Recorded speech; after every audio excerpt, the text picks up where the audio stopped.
Kin Live, magazine proche du Kinois. Kin Live, la vie à Kin. Papa, maman, bana ya Congo démocratique, mbote pe matondo na fidélité, bozali kokoba kotalisa na manaka Kin Live, édition lelo ekofungwama na bansango uyo. 17e sommet d'affaires États-Unis-Afrique fungola ki bikuke lundi na Luanda na mboka Angola et ambaki bakonzi ya bikolo moto bakati na bango Félix Antoine Tshisekedi Tshilombo ya ekolo Congo démocratique makita oya mutuya ezalaki na mama na likambo le voie des progrès vision commune États-Unis et Afrique. Sima ya liangani oyo esalamaki na Dallas, engomba Texas na États-Unis na mobu 2024, 17e sommet des affaires ya États-Unis Africa efongola ki bikuke na yango lundi 23 juin 2025 na Luanda engomba mokonzi ya ekolo Angola. Liangani oyo esangisaki bakonzi ya mboka sambo, ba premier ministre Zomi, ba haut représentant, ba kambia ba entreprise na ba délégation ebele ya États-Unis oyo ezalaka mingi na kati ya monde ya commerce extérieur. Na libako oyo Joao Lorenzo président ya Angola mpe mokambi ya Union africaine nde afongolaki milulu wana. Na maloba na ye ya nkotela mokambi ya Union africaine atalisi ba avantage ebele oyo ekotombola partenariat économique ya Amérique na Afrika. Na déclaration ya Lorenzo asengi ete boyokani ya États-Unis Afrika esa la souveraineté ya bikolo. Lokola États-Unis amikotisaka te na mambi matali kozwa bikolo ya Afrika na boumbu esengeli asala bokeseni na oyo etali boyokani nzinga ya ekonomi ya Afrika na États-Unis. Tango azwaki maloba président ya commission ya Union africaine azali komituna na motema moko soki ekosalema boni na eleko oyo ekolo États-Unis ezali kopimbela 36 pays africains ba visa pe esili komatisa ba taxe likolo. Pona kozwa biyano na mituna oyo basalaki ba panel oyo wapi mama ya likambo ezalaki nzela ya ntombwa vision commune ya boyokani ya États-Unis na Afrika. Projet ya corridor ya lobito nde ezalaki na kati ya masolo na bango. Na kati ya bayebazwaki maloba pona kolobela yango na bozindo, Jean-Pierre Bemba Gombo, vice-premier ministre, ministre ya transport et voies de communication ya ekolo Congo démocratique, oyo a représentaki mokonzi ya mboka Félix Antoine Tshisekedi, atalisi ete corridor ya lobito ezali likonzi ya souveraineté ya bikolo misato, RDC, Angola, pe Zambie. C'est un projet qui amène la Zambie, la RDC et l'Angola à pouvoir se structurer. Ça va permettre l'exportation, comme vous savez, d'un nombre important. On parle aujourd'hui, dès le début de l'opération, ça va permettre d'évacuer en moyenne 3 millions de tonnes de minerais. Boyeba ete kaka kolandisama na 17e sommet des affaires États-Unis-Afrika oyo, mokonzi ya mboka Félix Tshisekedi akutanaki mbunzu na homologue na ye ya ekolo Angola Joao Lorenzo mpe bayike oyo ya monde ya affaires oyo bautaki kaka kuna na bikolo États-Unis. Tolobi ti bokoyoka. Nalobaki yango na ebandeli na etuka ya Sud Kivu batomboki ya FC M23 basili koboma batu zomi na Sambo na village Munzizi na chefferie ya Ngweshi na territoire ya Walungu Nsango oyo epesami na molobeli ya FARDC Général Major Sylvain Ekenge. Kolandisama na communiqué ya molobeli ya FARDC Général Sylvain Ekenge, ba rebelle ya AFC M23 na lisungi ya bamapinga ya Rwanda, bakati ba civil congolais zomi na Sambo mitu mokolo ya dimanche 22 juin 2025. Nyonso wana po bazali kofunda ba kongomani oyo ete bango bazali ko soutenir ba FARDC elongo na ba wazalendo na kati ya ba territoire oyo batomboki basili kokanga na etuka ya Sud Kivu. Liebisi oyo etalisi ete bayimboka oyo babomi bango na ngonga ya ba 18h mingi penza na village babengi Munzinzi, chefferie ya Ngweshi, territoire ya Walungu, maloba ya molobeli ya ba FARDC Sylvain Ekenge. Kaka na liebisi oyo batalisi lisusu ete batumbaki bandako ebele nde bayimboka bakimelaki bisika mapinga ya FARDC bazalaki kovanda. Na koyoka mopanzi sango ya FARDC batomboki oyo basali buzo basima ya bango kozwa échec na batentative ebele oyo basalaki pona kokoisa ba position ya ba FARDC nde bakomaki koakize bayimboka na kozala na collaboration na mapinga ekolo Congo Démocratique elongo na ba wazalendo. Na yango nde ba FARDC basengi na bayimboka nyonso kozala kaka ekenge bisika nyonso bozali pona kufunda munguna tango azali kokota.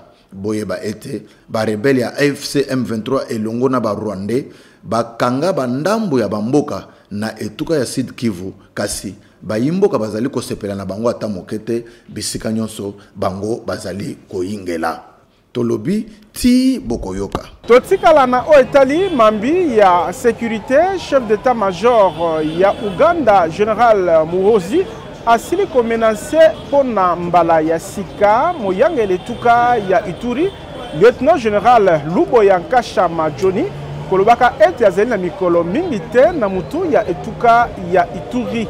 Maloba pe makanisi ya Général Muhoozi chef d'état-major ya ekolo Uganda pe mwana ya Yoweri Museveni mokonzi ya mboka wana ebimisima ya mobembo ya musala oyo ye asalaki awa na ekolo Congo Démocratique bisika wapi bayambaki na esengo na mokonzi ya mboka Félix Antoine Tshisekedi Tshilombo. Na nzela ya ba message ebele Muhoozi asali na compte X na ye moyangeli ya etuka Ituri Général Luboya Nkashama esengeli alongwa mpe azolongwa po azali na tango molai ya koumela na etuka wana te nyonso wana po mokonzi ya mboka Félix Antoine Tshisekedi Tshilombo azali na sécurité pe protection ya babachwezi moko ya bokoko pe mystique oyo ba Ugandais basalelaka.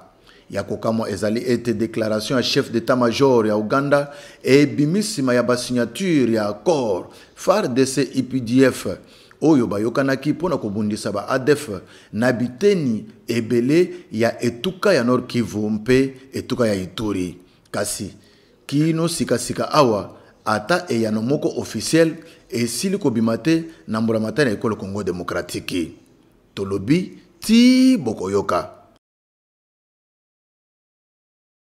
Koyanolaka na Général Muhoozi ba wazalendo baebi na kotelemela maloba na ye ezanga lokumu na égard ya peuple congolais wapi batasi ete azali na droit soki mokete ya koluka kolongola gouverneur militaire na ebonga na ye ya mosala. Je viens effectivement pour intervenir ou donner la réaction, la position de Wazalendo de PRDC vis-à-vis de la sortie médiatique ou de Twitter du général d'armée Muhoozi Kainerugaba, chef d'état-major général de l'UPDF et conseiller spécial de son père Museveni en matière de sécurité.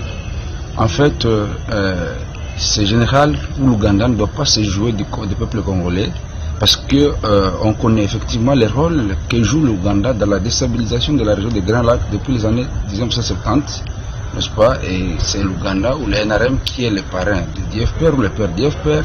L'FPR qui a donné naissance à l'AFDEL, patati patata, jusqu'à l'AFC actuellement. Et donc ça c'est connu. L'Ouganda doit avoir en tête que le peuple congolais retire, n'est-ce pas, le massacre de Kisangani, dont ils ont été obligés de payer l'indemnisation, n'est-ce pas, à la population congolaise.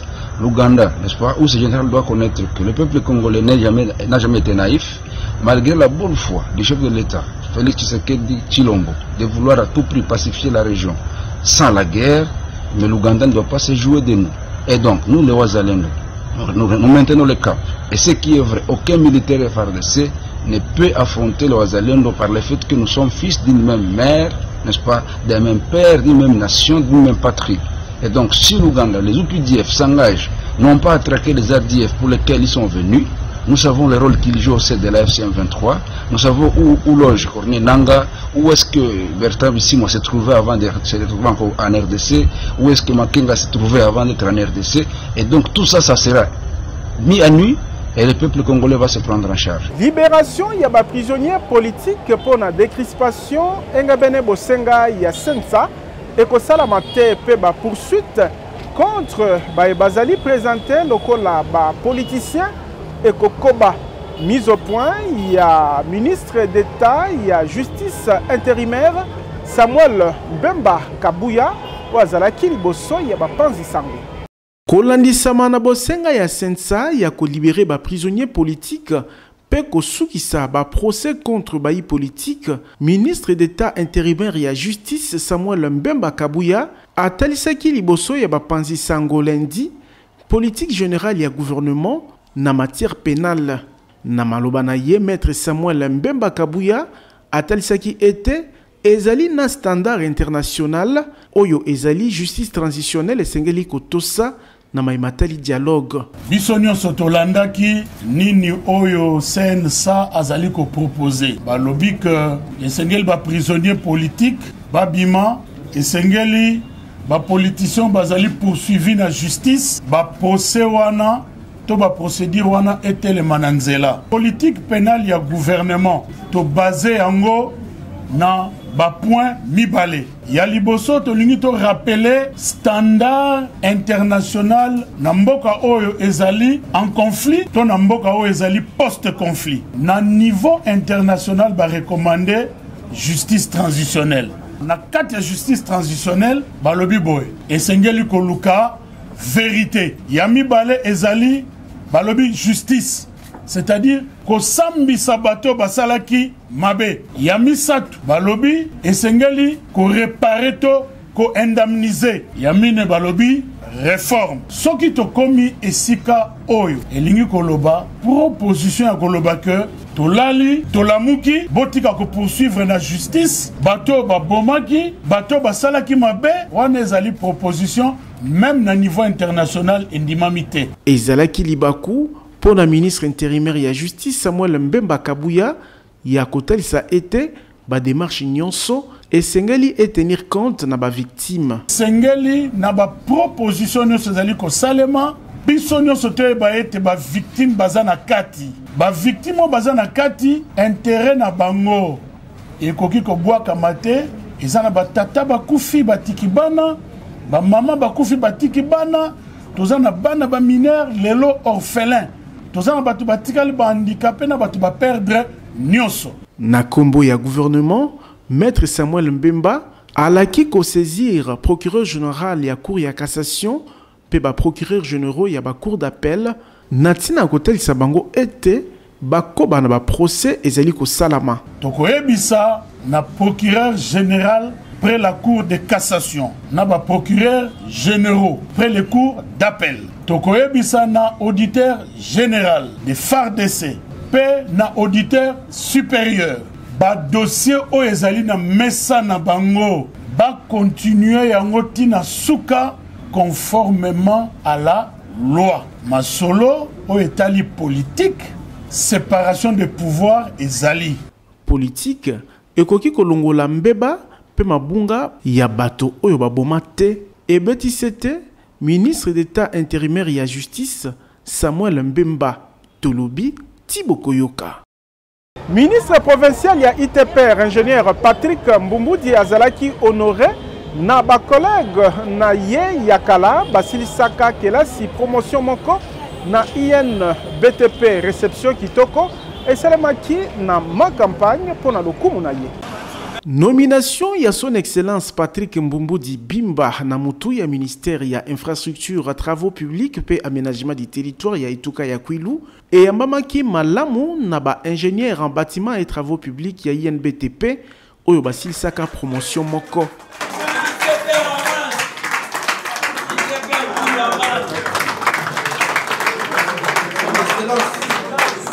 Milulu kitoko elengelamaki weekend eleki pona lokumu ya ingénieur Patrick Mbumudi moko na bango oyo nzambe atomboli elongo na molonga inaye madame Judith Kilumbu Mbumudi ministre provincial ya ITPR na Kwilu atondaki ba collègue na ye ya promotion pona soutien pe honneur basali ye. Grand merci na keya lelo lokola izalaki ngonga ya kokabola esengo champagne ezalaki au rendez-vous kolia pe komela epesamaki agogo lolenge ya ko célébrer élection ya ingénieur Patrick Mbumudi lokola député provincial pe nomination na ye lokola ministre provincial ya ITPR. Raison auto sangani eza pour moko na biso auto silisa ki na promotion na IBTP ingénieur Patrick Mbumboudi azui ngulu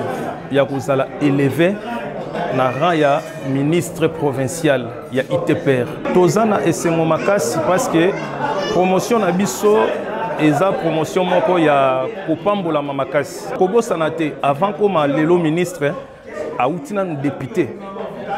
Donc peuple nan éponier comme député. Après lelo a commis ministre. Donc tozana esengo makasi ya komona ele susko mata.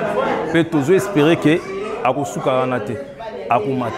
Toza baninga ya honorable excellence Mbumboudi oyo akomaki ministre ya infrastructure na province ya Kwilu yango to lingaki to sangana pona kokumisa Nzambe ko saluer effort ya bakonzi o balingi bo bapesaki bapesi opportunité ke akoma na place oyo azali totoni na sengo komona moko na biso oyo bazotela emiso kobanda na population et puis bakonzi ya mboka pour que akoba kokamba misala na Congo.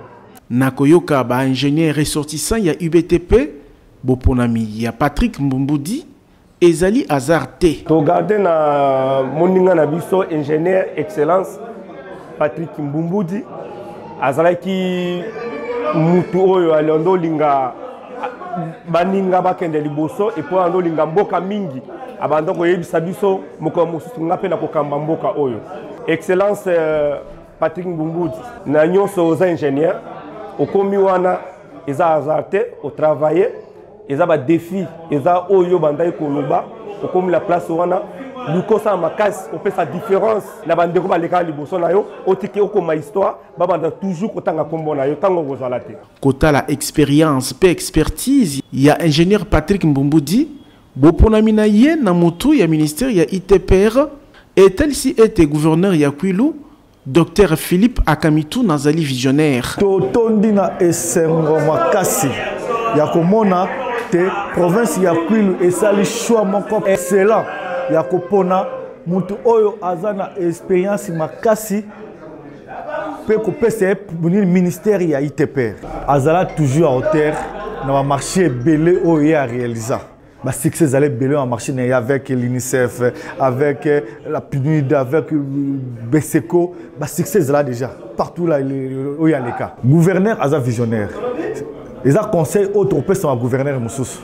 Mettez des gens compétents, des gens qui ont déjà travaillé, des gens qui ont de l'expérience, des gens qui ont bâti, des gens qui ont construit pour l'évolution, pour le développement de la province Nabiso. Mbumboudi, il a beaucoup de réalisations. La promotion BTP16, c'est parmi les doyens. Oui, on a des expériences professionnelles bien avant nous. Moutoumalamu, Oyo Alingaka développement, ya baninga, ba collègue ya promotion, ya ministre Mbumboudi Bimba, ba tombelier se elonga na mandat et pesamelier. Bon, azam tout moro bien, azap une expérience dans Moussala Oyo, parce qu'il y a bandi en Kala, et zap na choix malam pour na bana Kwilu en tout cas. Pour Nangaï, eza pena muto asingela qui pour la place wana. Suivez la mission Zali qui a réussi à développer Kwilu dans son entièreté. Masolo sur le plan professionnel, pe et betamaki na beaucoup tani oyo, wapi ba ingénieur BTP, ba sepeli na programme ya gouverneur à Kamituna, na domaine ya ba infrastructure, pe modernisation ya Kwilu, Tolobi, Tibokoyoka. Ba conseiller communaux ya Engumba Mokonzi Kinshasa bapesi matondi na mukano ya mbulamata des omaki na conseil des ministres na Mokonzi mboka Félix Tshisekedi ya kolengela maponami ya babourgmestre. Biso bakonzi ya ba conseil communaux ya Engumba Kinshasa tosangani lelo mokolo ya lundi 23 juin 2025 na commune ya Kasavubu po na pesa mukakoswa na mubeko ya tata mokonzi ya mboka apesi na gouvernement ba sala maponami o etali ya bourgmestre adjoint ba conseiller urbain pe na ba maire de ville ya mboka mobima ezali mokano moko ya malamu pona ete eza ko kusa ba population na biso ya Kinshasa pe ya Kongo mobimba pene ya bokonzi pe ya koyeba ndenge nini makambo ya mboka ezali kotambola na yango tozali kosenga na seni oyo etali makambo ya maponami asala na lombangu mpenza ya kobongisa maponami wana na ndenge esi elongobani mpona kokokisa mobeko ya mokonzi ya mboka elongobani na constitution ya mboka. Lisanga Asafat na bokambami ya coordonnateur na yango Pasteur Didi Membo eyebaki na kosensibiliser ba micro-entrepreneur na ntina ya koyeba entrepreneuria po bazwa accès na financement ya Banque mondiale milulu elengelamaki na centre Kana na commune ya Kasavubu. Basali mimbongo ya mike to ba micro-entrepreneur membre ya Asafat bayanolaki ebele na milulu o ya motuya ezalaki na litomba monene pona épanouissement ya misala na bango ba professeur d'université na banganga mayele ya ndenge na ndenge elongo na coordonnateur ya Asafat Pasteur Didi Membo bayebaki na kosensibiliser basi pe mibali na entrepreneuriat na cadre ya projet Copa balakisaki bango lolenge kani koyeba na kotombola mombongo kozala en ordre pe lolenge ya kozwa accès na crédit. Chef de l'État n'a pas 6 axes stratégiques, il y a gouvernement, il y a Madame Simunois. Entre autres, la création à 6 millions d'emplois. Alors, les 6 millions d'emplois, on ne parle pas d'emploi seulement, il y a bateau, il y a contrat de travail dans l'entreprise. Tout le monde a un secteur informel. Donc, ce qui fait que tout le monde qui tend, il y a pour s'entretenir. Na ba maman, na ba papa, ba membre de l'association, l'importance de l'entrepreneuriat. Tout le monde peut contrainte. Na kamuni les autres salles que les gens bazali sous na bout ya ko entreprendre été. Entre autres batracasserie, autres tout en ango sur le plan administratif et aussi le fait que le gouvernement a accompagné totalement bateau bazana ba initiative. Pour la initiateur ya Asafat Pasteur Didi Membo milulu o ezalaki libaku ya lancement officiel ya chambre de commerce et association na ye. Tu as ko lancer chambre de commerce na biso pour kozala eloko mboka malamu na mboka na biso. Tozo sangisa ba commerçant nyonso oyo baza ba membre na biso pour tokende na makanisa malamu te tokende liboso tozala ba formation et puis l'État banda hôtel bango miso plutôt à comme protéger pe ba entrepreneur parce que ba entrepreneur baza protéger te na mboka na biso par rapport na ba expatrié. Assurance ça que baza na protection ya bien parce que tous les avocats na biso et puis tous allés tout travailler en collaboration avec le gouvernement central ba projet FPI et puis ministère de l'industrie na ba micro entrepreneur ba salaki na libaku oyo ba exposition ya ba activité na bango oyo coordonnateur ya Asafat Didi Membo elongo na équipe na ye babaki na ko encourager bango ya kokoba na ba initiative pe ko kende liboso tolobi Tibokoyoka. Asbel le triomphe et l'engelaki réunion hebdomadaire dimanche 22 juin 2025 na siège na bango ezwami na commune ya Masina wapi balobelaki ba stratégie na tina ya kotombola lisanga na bango oyo ezali na etinda ya kopesa maboko na développement social ya population. Engagé à kopesa maboko na vision mokonzi ya mboka Félix Tshisekedi Tshilombo, Asbel le triomphe ezali kokoba na ba initiative na ye pour na développement social ya population congolaise. Na bokambami ya président Jérémy Matapai, réunion hebdomadaire ya dimanche 22 juin 2025 et sangisaki directoire ya Asbel pendambu ya ba membre balobelaki lolenge ya komatisa ba capacité na ba action ya association mingi penza na o Italie ko appuyer ba activité économique ya ba maman bilenge basi pe mibali na ntina ya ko booster développement social. Triomphe eza ba homme fort ba femme forte o ba kanga maboko te bazo pour lutter contre la pauvreté, contre les antivaleurs. Pour la chef de l'État, il y a la place où on a mabé. Biso tozana sur le terrain, surtout les antivaleurs. Bano bazo quatre machette, bazo calé batna banzela, triomphe ezana pour la chef de l'État. Place où la maman bana faut un côté que la tête, triomphe de sunga bango, maman a possibilité à côté ka, tu as possibilité à cause état testique à vola. Asbel le triomphe et fungoli pe bikuke na bae banso balingi ko adhérer peut koyeba kozwa nzela ya développement économique. Nous sommes tous au télémi pour la triomphe. Nous avons fait la triomphe pessimiste pour lui. Nous avons fait le débrouiller, triomphe pessimiste ici, je suis le débrouiller. D'ailleurs, pour ça, ma maman, on a une jeune fille, on va faire de l'autre côté. À bon temps, nous sommes les arrêtés.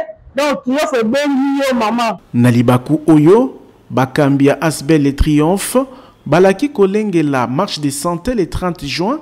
L'Olenge a célébré 65e année ya indépendance école au Congo démocratique, pe kobenga population na indépendance économique, na tina ya koliki na développement social. Ah, tu as la marche de santé le 30 juin. Quand on a passé à maman, bah, la force, tout à l'heure, on a la papa, la jeune garçon, la jeune fille. On a passé à Polo, ma ramené surtout les alliés à Kouakozango. Nakoyoka, organisateur ya marche, Jérémy Matapai, président ya Asbel et Triomphe, marche Kobanda na 8h30 na Ifobank na commune ya Ntsele, pe point de chute et Kozala na Pascal na commune ya Masina, Tolobi, Thibaut Koyoka. Viva! Viva! Viva! Viva! Journée culturelle Elengelamaki samedi 21 juin 2025 na complexe scolaire Sainte-Thérèse de l'Enfant Jésus na commune Yangalema. Nalibaku, il y a clôture, il y a année scolaire 2024-2025 pour la bana maternelle, il y a été le Oyo. Lulu Kitoko et Baki na Kolenge Lama na Esengo ya Banso. Liboso, il y a serre directrice, il y a complexe scolaire Sainte-Thérèse de l'Enfant Jésus, comité directeur, Balaki Sipe Baboti Oyo Bayaki Ebele, Baye Kolia maternelle Kobanda première année, deuxième Kinoba finaliste, il y a troisième Katina Bango, Bayor de Mbumbu di Mupwala, Baibaki na Kosala Basenet, ba récitation, Pe Makambu Yandenge Nandenge, journée culturelle na école catholique Oyo, Ezalaki Libaku Pona Bana, Yakope Saba leçon, Pe ba conseil, Ezala na Baboti, Nabaninga na Bango, Bakonzi Mboka, Pe Bongo na Bongo, Pambate, balobelaki likambo ya droit pe devoir ya baboti liboso ya bana pe ya bana liboso ya baboti lolenge ya kobatela environnement mutuya ya ba animaux domestiques esika ya malakisi na bomo ya motu pe situation sécuritaire na est-école au Congo démocratique. Pour mon pays la RDC, pour l'est de mon pays, pourquoi tant de haine, pourquoi tant de souffrance? La fabrication des armes dans le monde entier, mais les champs de bataille dans mon pays. À l'est est mon cœur, au nord ma tête, au sud est mes pieds, à l'ouest est mes mains. La RDC mon corps, Seigneur, aie pitié. Oh là, oh là, oh là, oh là, oh là. Assistance et Yambaki Malamu, ba message ndenge na ndenge. Baye kolia école maternelle ya Sainte-Thérèse de l'Enfant Jésus, baibaki na kopesa, oyo ezali preuve, ya qualité ya malakisi na etelo oyo. Na kombo ya direction, Madame Francette Panzo, directrice adjointe ya maternelle, atondaki baboti pona confiance, pe balakisi pona qualité ya formation. Ezalaki libaku, ya kopesa banatoli, awa babandi ba vacances. Saisissant cette opportunité, nous attirons votre attention sur la réglementation de l'usage des écrans chez les enfants. Très chers parents, le téléphone, les tablettes, la télévision et les autres moyens digitaux sont des outils modernes mais qui ont des effets néfastes sur les enfants. Entre autres, les troubles visuels, les retards de langage, les difficultés de graphisme, la dépendance psychique, la baisse des capacités d'interaction, les agitations et les difficultés attentionnelles. Fort de ces observations, nous vous prions de bien vouloir vous investir au maximum pour une bonne réglementation de ces instruments auprès de vos enfants pour notre bien à tous. Boiba était selon calendrier scolaire le 5 juillet 2025 de ekozala remise ya ba travaux ya bana na baboti Tolobi Thibaut Koyoka. Président ya Anipeten Ziko Mukanga abengi population kinoise na quartier Mukanga 2 ezwami na Menkao na commune ya Maluku le 30 juin wapi inauguration ya stade Zico Eko Salama. Independence chacha tozuie okiponza chacha tubakini. Le 30 juin mokolo lipanda ekolo Congo démocratique ezali pe mokolo président Zico Mukanga Makila Lumumba aponi pona kosala inauguration ya stade Zico ezwami na quartier Mukanga de na Menkao na commune ya Maluku. Annonce o esalemaki na libaku ya visite guidée mokonzi ya ANUPTNC aibaki na kolengela jeudi pona ko présenter na ba congolais ba services sociaux na ye pona développement ya mboka na koyoka président Zico Mukanga mokolo yango match ya kafu ekobetama kati na ASV club ya Basi pe équipe na ye ya bilenge Basi.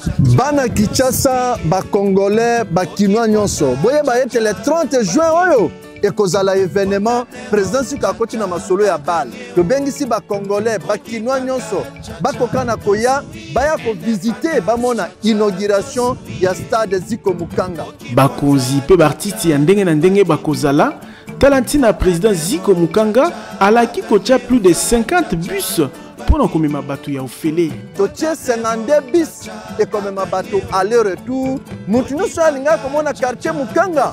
Yaka le 30 juin wana na quartier 3 na Masina na croisement ya avenue Congo na boulevard Lumumba.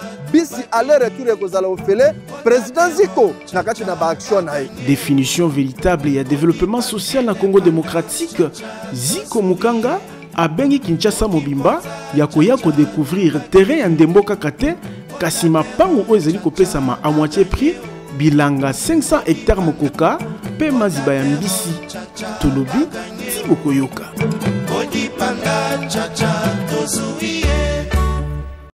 Kotanga na mikili ya poto ekomi facile po na bilenge na bokasi agence de voyage Tour du Monde Service oyo ezali ko faciliter ba inscription pe visa d'études. Je suis dans l'une des universités catholiques d'ailleurs. Kotanga université na poto ezala na ba institut technique ekomi pete po na bana ya Kinshasa pe ya RDC. Pambate mokonzi agence de voyage Tour du Monde Service azalaki na ba différents pays ya Europe ndakisa France, Belgique, Italie, Suisse pe misusu pona ko signer ba protocole d'entente na ba différentes universités ya bamboka o ya Europe pe ba institut technique natina ko faciliter bilenge ezala ba ya école secondaire olingi okende kotanga na poto sans risque ya ko se faire escroquer.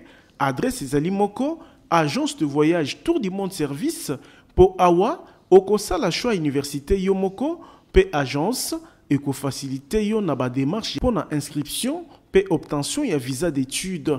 Soki omonaki pasi na kala lelo temes mobiki si aye kosunga yo mwana ya Congo olingi kotanga na poto okende kosala ba études na yo na pete ezala ba bourse d'études possibilité ya kozwa yango pe ezali spécialisé dans ko faciliter ba démarche pour na visa. Temes ezali kokoba kufungola champ bino ba yebolingi kokende États-Unis, Canada pour na ba raison ya tourisme pe misusu. L'agence la plus crédible Temes ezali kokoba na mosala ya kosunga ba congolais. Tozali na numéro 5151 ya balabala Kasavubu, quartier Matonge 1 na commune ya Kalamu. Temes mobiki si pona ba démarche ya voyage na Kinshasa. Tolobi Tibokoyoka. Kin Live, magazine proche du Kinois. Kin Live, la vie à Kin.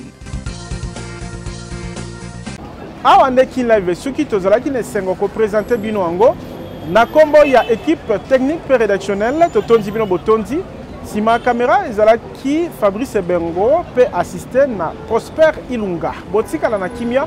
Kin Live ezali kokoba. Kin Live, magazine proche du Kinois. Kin Live, la vie à Kin.